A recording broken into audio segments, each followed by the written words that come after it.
independent, Mr. Harry Hempy.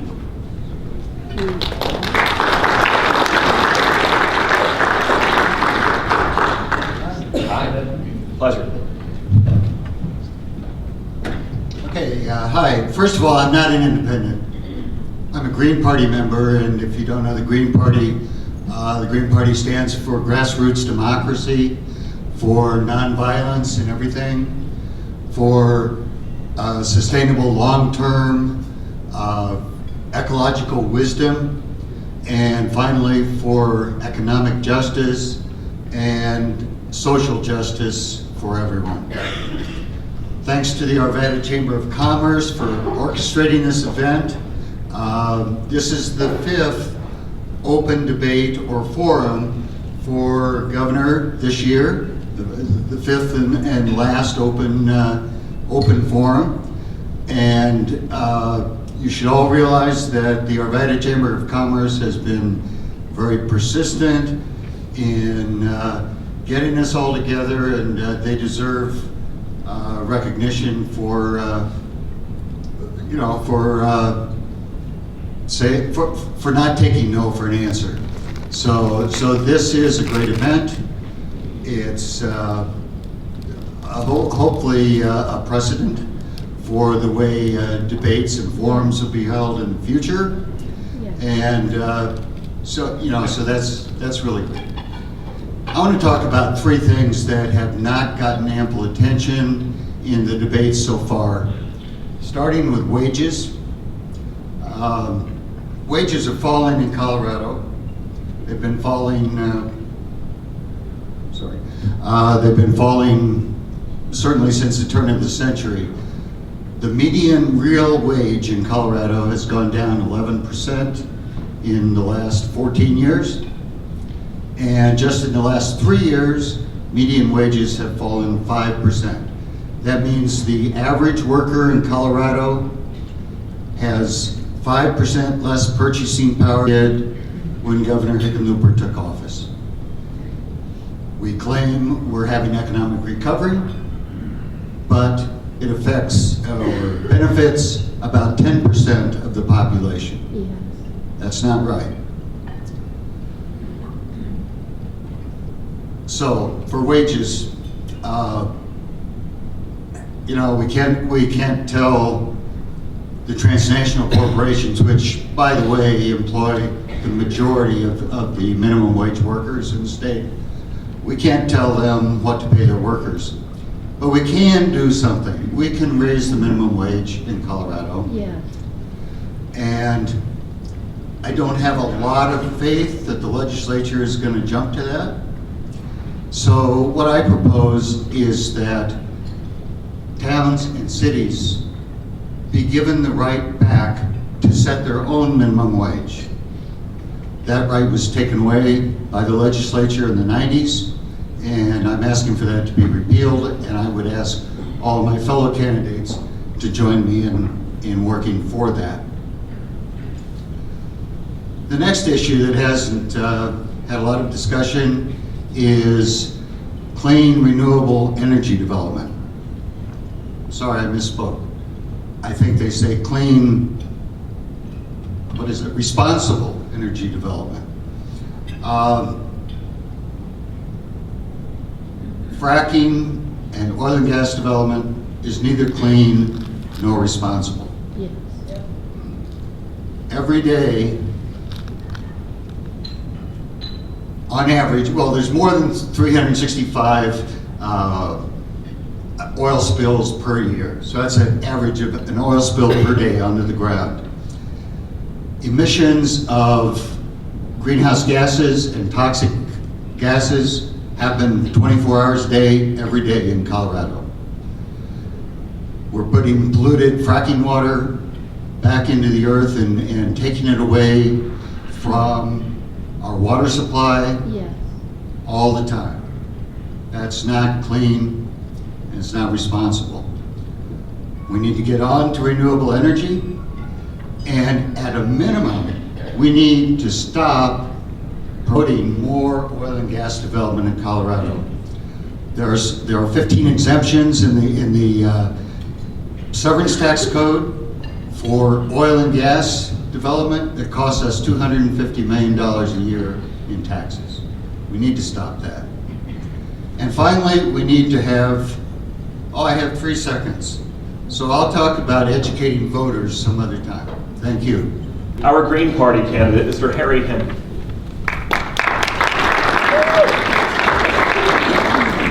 I'll make sure I get some different questions here. Some of them I don't mind asking again, but we've got a lot of ground to cover. All right. All right, Mr. Hempy, welcome. Our first long-form question is one that Governor Hickenlooper had. We've experienced some divisive issues over the last few years, led to Colorado counties exploring seceding from their own state. As governor, what would you do to repair those relationships and bring the state back together, or are you in support of the secession happening? No, I'm not in support of secession. I do understand that places in the state outside, basically outside Denver and the Front Range, have reason to be upset because of their relatively powerless position in the state legislature. What I would do, and this take a lot of discussion, but just think about this. Let's redistrict so that instead of having single-member gerrymandered districts that Democrat and Republican elected officials create, let's have 8 districts in Colorado, 8 major watersheds, and have 4 senators from each watershed to make up the Senate. That gives standing or power or whatever you want to call it. What does that mean? Your time is up. 1 minute per answer, sir. 1 minute per answer. That was a minute. Okay, and then I'll just finish by saying in the House of Representatives would be proportionally represented by population in each of the watersheds. Okay, fair enough. Good way to wrap it up. What are your thoughts on the spiraling costs of post-secondary education, and what would you do as governor to control this? Well, 2 things. First, in student loans, first, we have a downward spiral of state revenue, and our higher education funding has dropped, ever since the Slumlords Bill of Rights was passed 22 years ago. And the legislature just needs to revamp our whole tax policy. Not a lot of time to go into that. The second thing I would do is talk about forming a state-owned bank that would drive economic development, first with loans to college students, interest-free, and the second in my priority would be to support the industrial hemp industry in Colorado.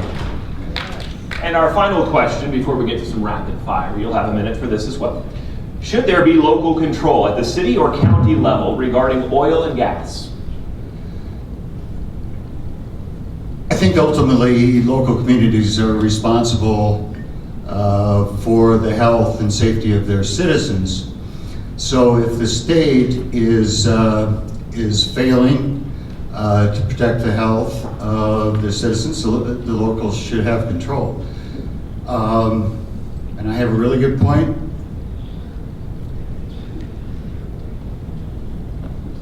Well, I think I made it before that the pollution is going on every day, and so the state's not doing its job. On to the rapid response questions now, Mr. Hempy. Do you believe Colorado should require people to have identification before they get a ballot, even if it's a mail-in ballot, when they sign up, register to vote? Sounds good, but the fact is that a lot of segments of the population are challenged having that identification, especially old people, and it's not as fair as it seems, so no. Do you believe that curriculum for our children should be driven by local school boards or done at a higher state, maybe even federal level? I think the local school board is responsible, and it's up to them to see the wisdom of some state or federal help. I don't like the high stakes federal testing. I don't think it's fair to teachers, and I don't like that. But yeah, it's up to the school board. However, we have a problem with money in school board elections, and our local school boards aren't as local as they used to be, I'm sorry to say. Okay, Mr. Hempy, now we'll move on to the minimum wage question. Do you support raising it from $8 to $10.10 an hour as it is now for federal contractors? No, I think it ought to be up to individual cities, because one size doesn't fit all as far as the cost of living from one place to another in Colorado. And yeah. Okay. And Colorado's best kept secret is what? Oh, there are a lot. I'll go with water, the water plan, water policy. I was surprised that I think something like 80 years ago is when we started diverting water from the western slope to the South Platte and Arkansas watersheds. We need, especially in Denver, especially on the Front Range, to put a lot more emphasis in water conservation, water reuse, and long-term sustainable green philosophy says stop that diversion when you can. Mr. Hempy, thank you so much. Appreciate it. Mr. Harry Hempy will begin this process. Mr. Hempy.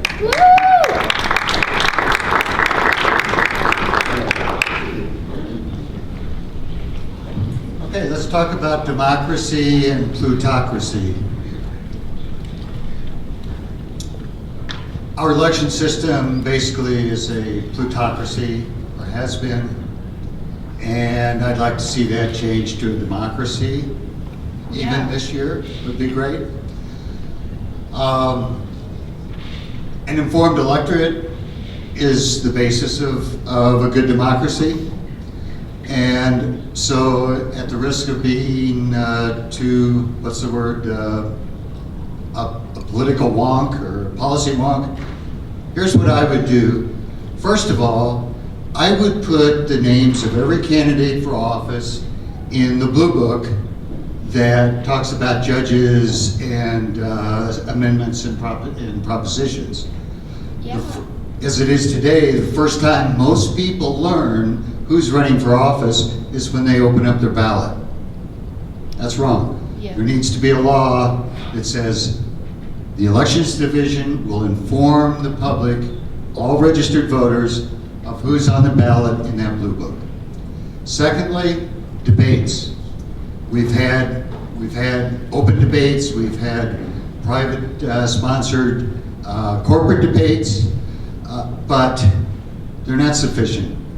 The state should host debates for all contested races, for all candidates. Yes. Third, we need to change our voting system. Our voting system is a vote for one, winner-take-all system that creates and perpetuates two-party government, and we need a multi-party voting system so that more candidates can be in front of the electorate and have their perspectives known and have a credible chance of winning. Finally, I've used my 2 minutes, so I don't get to talk about overturning Citizens United, but we need to do that too. Thank you very much.